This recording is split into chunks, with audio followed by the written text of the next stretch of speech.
Moi, je suis David Nordman, le commissaire-priseur de la maison Adair, et nous organisons depuis quelques années des ventes spécifiquement dédiées à la thématique des livres illustrés modernes.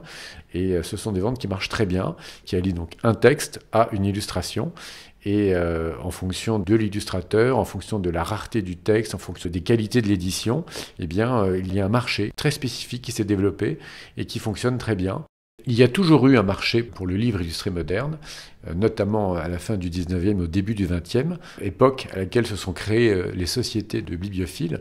Et aujourd'hui, avec notamment l'intérêt pour l'image qui se développe via les réseaux sociaux, via le monde digital, eh bien, on redécouvre la joie du papier, on redécouvre la joie d'une belle édition, d'une édition rare, à tirage limité, avec des illustrations de grands noms, de la peinture, du dessin ou de la gravure, qui se prêtent très volontiers à ce jeu et à l'évocation d'un roman ou de poésie, et ce, dans un cadre très luxueux, souvent avec des choix de papier, des choix de typographie, de reliure.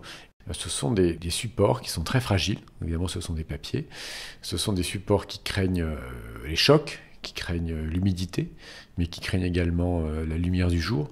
Donc ce sont vraiment des ouvrages qu'il faut manipuler avec énormément de soin, et comme ce sont des multiples, sauf lorsqu'il y a des ajouts, mais en tout cas ce sont des multiples à la base, le collectionneur va s'attacher à avoir l'exemplaire parfait, c'est-à-dire l'exemplaire qui, si possible, a été le moins possible manipulé, le moins possible montré, le moins possible mis à la lumière. Et donc l'état va être absolument primordial dans le prix. Il y a des livres qui sont des livres un peu mythiques, par exemple le livre de la jungle, ou les livres illustrés par Schmid, qui était un grand illustrateur des années 20-30. Ça, ce sont des ouvrages qui, en fonction de la qualité de la reliure, de la qualité du tirage, peuvent faire plusieurs dizaines, voire centaines de milliers d'euros.